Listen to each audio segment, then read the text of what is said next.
Hey everybody, Sean and Allison here from Spoken Garden.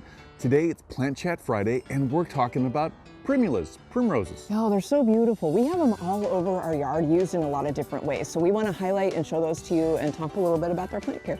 So guys, we're out in our front yard and Allison's right next to one of our beautiful Primulas there and looks really cool. Look at that color, you guys. It's just this beautiful, like almost like a deep blue or purple. This is a, now one thing we need to point out, I mean, it looks beautiful from afar, but you get up close and we have a lot of slug damage. So that is a big bummer in our Pacific Northwest climate. They came out early this year. Yeah, we haven't had much of a winter, so the slugs have been active even during this time of year in January and February. And we can also get aphids on our Primulas, on our Primroses here. So yeah, something to think about in your area too. But yeah, this plant grows as a rosette form. It's a perennial where we live, but it's sold as an annual. Yeah, like Sean said, it is a perennial here in our zone 8B, but it is actually rated zones 4 through 8. So if you have anything different than that, then it probably will be an annual in your area. Because they like cooler weather. They bloom in the early spring, even mid or like late winter. They actually bloomed a little early this year and started in December. So that was kind of a surprise. Yep, it's really early for that, for us in this area, that time of year for them to be blooming. Now, they prefer partial shade, but in cooler climates with cooler summers, they'll actually do fairly well in full sun. But make sure to know your zone and know the plant's needs. Basically, they need regular watering. They like organically enriched, well-draining soil. Now, because they like partial shade or partial sun, it tells you that they like to be in woodland areas. They like to be under trees. And so this is a great place for them. We actually have it here underneath our dogwood tree, and we're just going to walk around and show you a couple other ones here. Here's a smaller one. Now, this is a yellow flowered one, and you can see it really got eaten up by the slugs. And Allison's been able to go out here and put down, you can see that sluggo around it, but the damage had already been done. I know. So darn it, we didn't get there in time, but we'll keep treating these because they will keep blooming. Now, something you'll see here too is that we've got a lot of mulch around these. They like their roots to stay cool, even in the summertime, and it's just a characteristic of Primroses. Cool roots, but they will take partial sun, so make sure they're heavily mulched.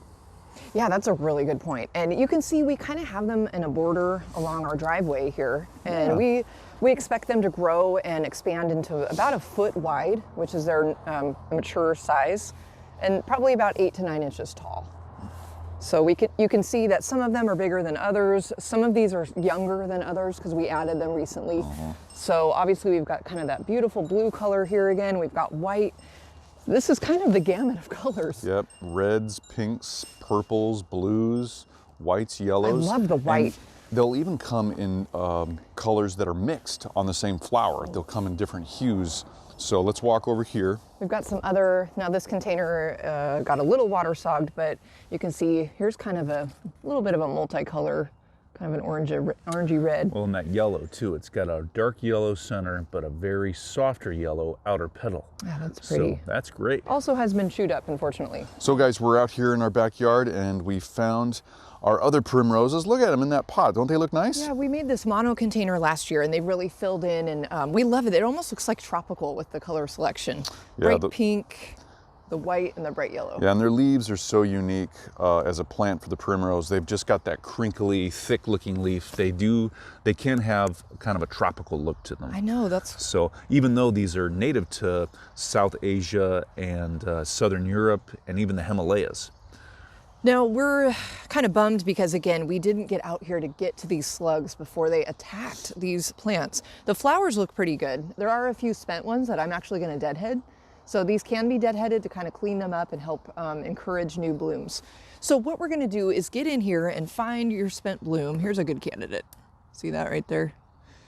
Yep, so it's on that single stem. It's on that single stem. So we're going to follow it all the way down as far as we can safely without cutting anything else, and we're going to snip. Easy as that. So guys, we haven't mentioned yet, but Primroses really like regular watering when they need it. You don't want to just have them wet all the time, but you want them to make sure that they get regular watering when they need it. So also, Primulas are actually toxic to cats and dogs if they eat any part of the plant like the leaves or the roots. There's no literature out there that says they can or can't eat the flowers, but just to be on the safe side, don't let them eat any part of the plant.